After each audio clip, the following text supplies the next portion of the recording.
চলে এলাম একটা মিষ্টি রেসিপি নিয়ে। খুব সহজে কিভাবে ঘরোয়া পদ্ধতিতে আমরা তৈরি করব ঘরোয়া উপকরণ দিয়ে, মাত্র 4টা উপকরণ দিয়ে। তো চলুন দেখি কিভাবে তৈরি করব। এই পরিমাণ মিষ্টি বানাতে আমার কিন্তু এখানে লেগেছে 2 লিটার দুধ।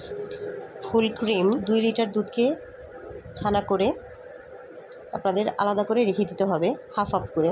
তো আমি প্রথমবারে 1 লিটার নিয়েছিলাম, তো আমার মনে হচ্ছে যে পর্যাপ্ত হয়নি, তাই আমি দ্বিতীয়বারেও কিন্তু আবার ছানা করে নিয়েছিলাম। তো এখানে মনে রাখতে হবে যে ঠান্ডা দুধ কিংবা হালকা গরমে কিন্তু ছানাটা কাটবে না, বলক তোলা দুধ লাগবে এবং চুলার আঁচ রাখতে হবে মিডিয়াম টু হাইয়ে। তো এভাবে 2-3 বার করে আমি একটু একটু করে ভিনেগার দিয়ে দিলাম। আর দুধ কেমন ছানা কেটেছে দেখুন, পানিটা কিন্তু আলাদা হয়ে গেছে। দেখুন সবুজ একটা পানি বেরিয়েছে। আমরা তৎক্ষণাৎই এটা তুলে ফেলবো আর ছেঁকে নিব। তার কারণ হচ্ছে বেশি জাল করলে কিন্তু ছানা শক্ত হয়ে যাবে, তাই সাথে সাথে ছানা হওয়াটার সাথে সাথেই ছেঁকে নিতে হবে। এরকম একটা পরিষ্কার কাপড় নিতে হবে। কাপড়টা একটু পাতলা হলেই ভালো হয়। আমার কাপড়টা অতটা পাতলা ছিল না। আর একটা স্ট্রেনারে করে আমি আগেই সুন্দর করে ট্যাপের নিচে ধুয়ে নিয়েছি, কারণ এটাতে ভিনেগারের গন্ধ যাতে না আসে এবং টক যাতে না লাগে। এটা আমরা মুখে দিয়েও টেস্ট করে দেখতে পারি যে আমরা কতটা পরিষ্কার করতে পেরেছি। তারপরে আমি পরিষ্কার কাপড়ে নিয়ে ভালো করে পানিটা নিংড়ে নিয়েছি চেপে চেপে, যাতে এর ভিতরে পানি না থাকে সেটা লক্ষ্য করতে হবে এবং একটা স্ট্রেনারে করে এভাবে রেখে দিতে হবে কিছুক্ষণ। আমাদের কিন্তু এখানে খুব বেশি উপকরণ লাগছে না, মানে বাসায় থাকা উপকরণ দিয়েই আমরা করতে পারছি। ভালো করে চেপে কয়েক মিনিটের মতো স্ট্রেনারে রেখে দিলেই চলবে। তারপর ছানাটাকে এনে আমরা এভাবে সুন্দর করে ম্যাশ করে নেব। এত সুন্দরভাবে করতে হবে যাতে এটা খুব সফট একটা ডো হয়ে যায়, বা খুবই সফট হয় মিষ্টি তৈরি করার জন্য, বা বাইন্ডিংটা খুব সুন্দর আসে, এরকম একটা ডো হবে। আমি আলাদাভাবে 2 লিটার দুধকে ছানা করে নিয়েছিলাম বলে আলাদা আলাদাই আমি সুন্দর করে মেখে নিচ্ছি। এক্ষেত্রে আপনারা কিন্তু একসঙ্গে যখন 2 লিটার 3 লিটার দুধ নেবেন, একসাথেই ছানাটা করে একসাথেই মেখে নিয়ে আলাদা করে রেখে দিতে পারেন হাফ হাফ করে। তো বেশি প্রয়োজন নেই, জাস্ট 2 থেকে 3 মিনিট যদি এভাবে সুন্দর করে একটু প্রেশার দিয়ে করেন, বেশ ভালো হবে আর কি। খুব সফট হয়ে যাবে, অল্প সময়ের মধ্যে খুব সুন্দর একটা সফট একটা ডোয়ের মতো হয়ে যাবে, ভিতরে কোনো লাম্পস থাকবে না। তো এই উপায়ে আমি দ্বিতীয়বারও করে নিব। আর প্রথম যে ছানাটা করছি আমি, যে কোনো একটা ছানা মানে 1 ভাগের সঙ্গে আপনারা 1 চামচ চিনি মিশিয়ে নেবেন। যারা একটু চিনি বেশি খেতে চান বা মিষ্টি বেশি খেতে চান তারা 2-3 চামচ দিতে পারেন। কিন্তু আমি যে পরিমাণে নিয়েছি আর দুধ নিয়েছি যে পরিমাণে, ছানা যে পরিমাণে, যে কয়টা মিষ্টি হয়েছে, এটা কিন্তু একদম পারফেক্ট ছিল। আপনারা কিন্তু সেম ওয়েতে করে দেখতে পারেন যে একদমই পারফেক্ট হয়। আর যেহেতু আমি এর পরের মিশ্রণটিতে কনডেন্সড মিল্ক ইউজ করছি, তাই আলাদা করে আমি আর চিনি দিচ্ছি না। কেউ চাইলে কনডেন্সড মিল্ক ইউজ না করে চিনিও দিয়ে দিতে পারেন।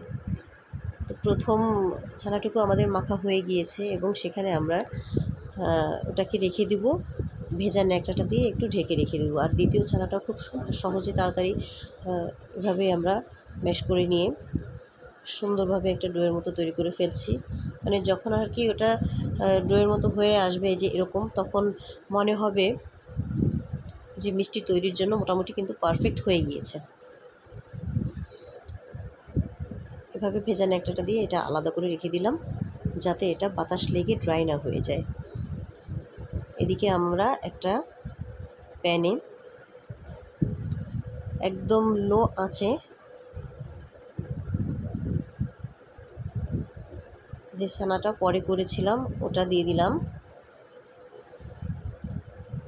এটাকে একটু সুন্দর করে কনডেন্সড মিল্ক দিয়ে জাল করে নিতে হবে। একটা ছানা আমাদের কিন্তু কাঁচা থাকছে, আরেকটা ছানা কিন্তু আমরা জাল করে নিচ্ছি। অর্থাৎ কাঁচাগোল্লা যেহেতু, তার সার্থকতা তো নামের থাকতেই হবে, তাই কাঁচা ছানা কিছুটা তো রাখতেই হবে, তাই না? তো এখানে কনডেন্সড মিল্ক আমি দিয়ে দিচ্ছি 4 থেকে 5 চামচ, এবং সেই চামচটা আমি দেখিয়ে দিচ্ছি আপনাদেরকে কোন চামচ। একদম আমি বেশিরভাগ সময় কিন্তু এই চামচটা ইউজ করি এবং এটা দিয়েই দেখিয়ে দিই আপনাদেরকে। আর যদি কাপের মেজারমেন্ট করি তাহলে হয়তো 1/3 হবে, 1/3 কাপ। তো এনাফ মিষ্টি হবে এতেই। আর যদি আপনারা কনডেন্সড মিল্ক না দিতে চান বা বাসায় না থাকে, সেক্ষেত্রে কিন্তু শুধু চিনি ইউজ করলেই এখানে চলবে। এখানে হাফ কাপের মতো চিনি দিয়ে দিবেন। তো সেটাকে সুন্দর করে গলিয়ে জাল করে নিতে হবে। আর জাল করার সময় ভালো করে খেয়াল করতে হবে যে চারোদিকে যে অংশটা লেগে লেগে থাকে ওটাকে বারবার কিন্তু তুলে এনে মিক্স করে নিতে হবে, না হলে ওটার যে একটা কালার হবে সেটাতে কিন্তু ছানার কালারটাকে নষ্ট করে দিবে। পুড়ে গেলে যে কালারটা হবে, কখনো টিপ কালার হতে দেওয়া যাবে না।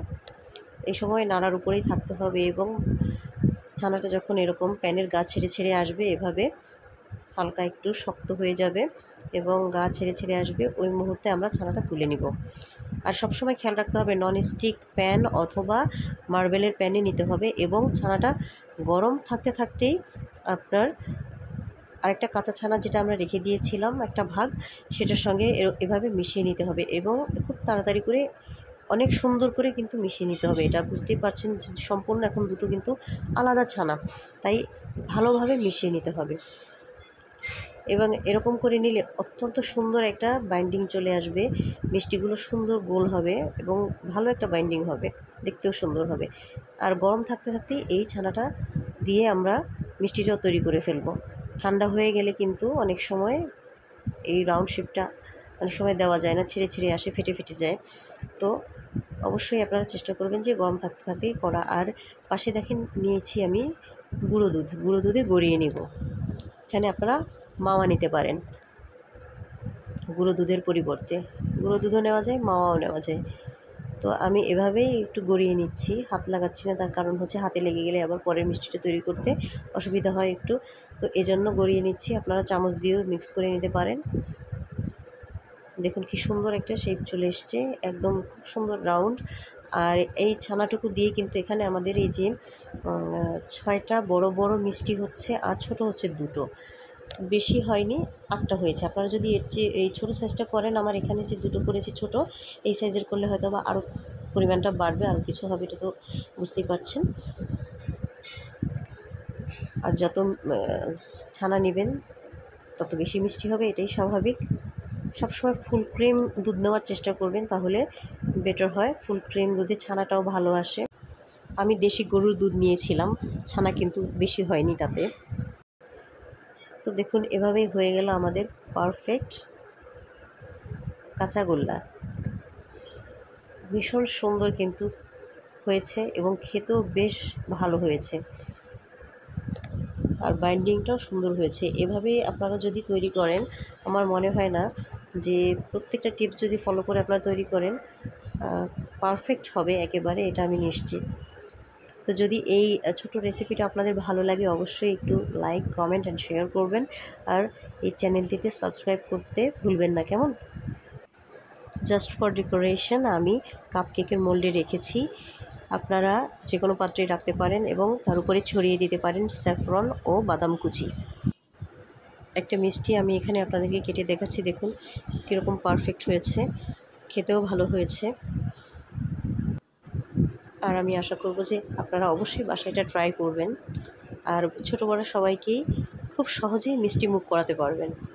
তো আজ এ পর্যন্তই, সবাই সুস্থ থাকুন, ভালো থাকুন, আল্লাহ হাফেজ।